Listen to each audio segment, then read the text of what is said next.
Hi everyone, this is Jeannie Peters and I want to welcome you into my kitchen. Today's another edition of our Real Foods Culinary Boot Camp, and today we're going to talk about the power, the healing power of cultured and fermented foods. And today I'm going to show you specifically how you can discover how to make a great jar of a fermented sauerkraut, and we'll probably do one also with beets. And the purpose of this, and the reason why I want to introduce you to this, is because for any of you that have any kind of gut issues, if you have trouble digesting your foods, if you have upper GI problems, or if you notice that you just have a lot of gut inflammation after a meal, this could be a great addition to include into your diet. A couple of tablespoons of some kind of cultured fermented foods along with your meats, fish or poultry, or for those of you that are vegetarian, if you're having it with your tempeh, can really help with improving digestion. So I want to show you a little bit more about how to do it, and then we'll talk more about the benefits. In addition, you'll have all this information in the audio that we'll be doing as well. So there'll be a chance to go into more details about why this can be so powerful introducing into your diet. So a couple things I want to just review for today, what we're going to include. I've already started with processing up a lot of red cabbage, and earlier I used a head of green cabbage to get this one done. So let me just show you the ingredients you're going to need. So at least one head of green cabbage, a head of red cabbage. I'm using 2 beets, and these are yellow Chioggia beets, beautiful color. And I've got some red beets that I've already oh gosh, okay, let me figure out how to say this. Pre-prepared.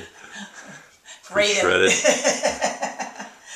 In addition to that, I've got a number of different spices. So what works really nicely with some of these sauerkrauts would be something like some caraway seeds, some juniper berries, dulse, nori. Any of the sea vegetables work really great. Fermentation of these are going to improve the amount of iodine that your body can receive. I've got some poppy seeds here. Dill, unless of course you're lucky like I am, I've got lots of dill and fennel growing in my garden. And so I just took a whole handful of this, and I'm going to chop up some of this as well. And then we're going to use a little bit of real sea salt. Okay. And then 2 other things that are going to be important for you. One is that I'm highly recommending Body Ecology's Culture Starter. Donna has developed this product. I think it's fantastic. I'll share a little bit more in the audio about how to receive this, how to get this. But one of these packages in her box will be enough to make 3 jars of the cultured vegetables. And there's even probably enough if you wanted to culture some milk. But we're not going to get into that today. We're just going to show how to culture the vegetables. So we'll need a packet of this. You'll need something to feed the cultures. So I'm using a little bit of organic raw agave sweetener. Pick this up from Trader Joe's, but there's lots of places to find it. And I'm going to start off right now with actually putting these starter into some warm water. I had some water that's about maybe 88 to 90 degrees. And I'm going to add a little bit of little additional water here. So again, warm water, and you want the warm water just because that helps to awaken the cultures. And then to that, we're going to just stir this, and I'll add just probably what would be amount to 1/4 teaspoon of agave. So we're talking about very little, but just enough to awaken them up and to allow them to have something to grow. So let's just do that, and we'll put that aside because that's going to take about 20 minutes for that to start to let the cultures begin to bloom. All right, so now let's get started with what we're doing here. Get yourself a good grater. And like I said, I've already started grating a lot of these vegetables. So I'm taking right now my beets. I've got in that, there's some cabbage. And I have carrots in here. In fact, I'll just show you what I did so you can see. This was a combination of red beets, some carrots, and then these Chioggia beets, and they've been sitting for a few minutes, so they're starting to discolor. But don't worry about that because all of that's going to be going into our mix. And as it sits and ferments, over 2 to 3 days, you'll see the color will just start to just really perk up. It's beautiful. So let me go ahead and show you now. We've taken this, we've grated enough here.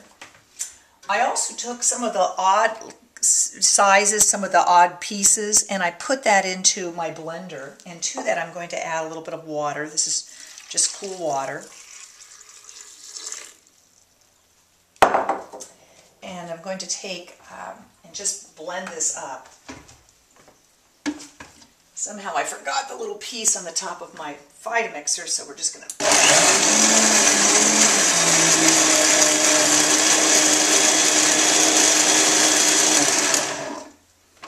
So it's kind of a slurry.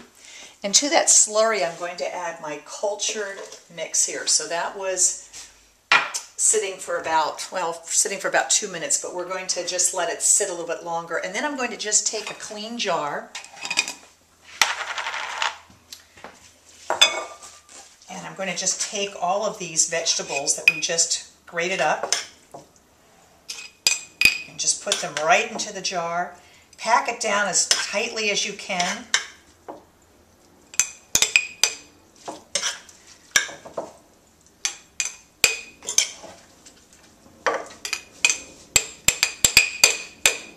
Now, you know, I didn't add anything to this. This one actually had, I shouldn't say that I didn't add anything. I've got a little bit of juniper berries and some caraway seeds, which I'm just grinding up to release some of their flavor. So I'm going to put some of that in here. And I put what would be amount to about a tablespoon. And I'm going to put that on top.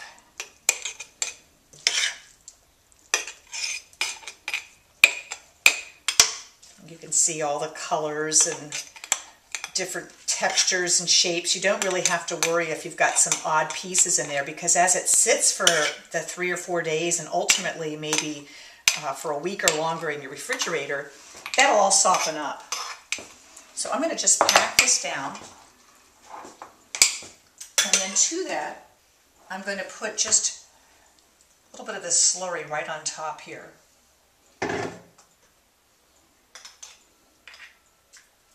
Just let that, pack that down as much and give about an inch head space, because you're going to need some space. This is going to start to expand. All right, so let's just do that.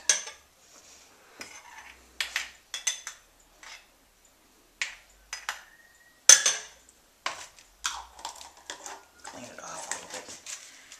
There we go. So we've got one jar completed. This was just basically green cabbage, lots of dill, and a couple of juniper berries. And this one was a combination of mostly red cabbage, beets, some Chioggia beets, the yellow ones, some carrots, a little bit of caraway seeds, and some juniper berries. And I've got enough so I can continue to make another one. So I'm going to do that. I'm going to take all of these beets that we grated. I'm going to get a little bit more creative, so I'm going to put in, let's see, let's go ahead and take some of this. This is fennel.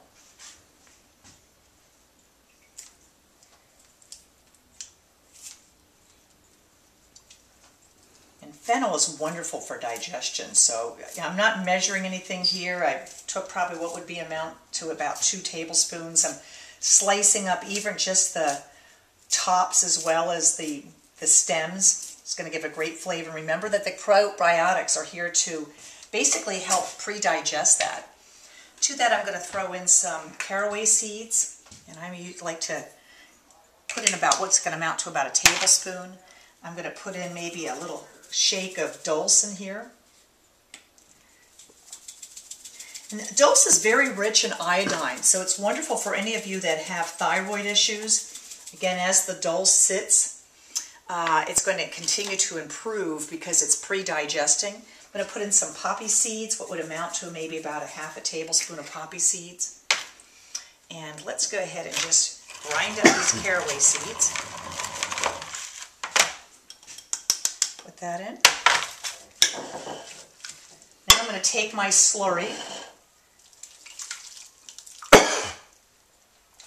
I'm I'm going to go ahead and just mix all of that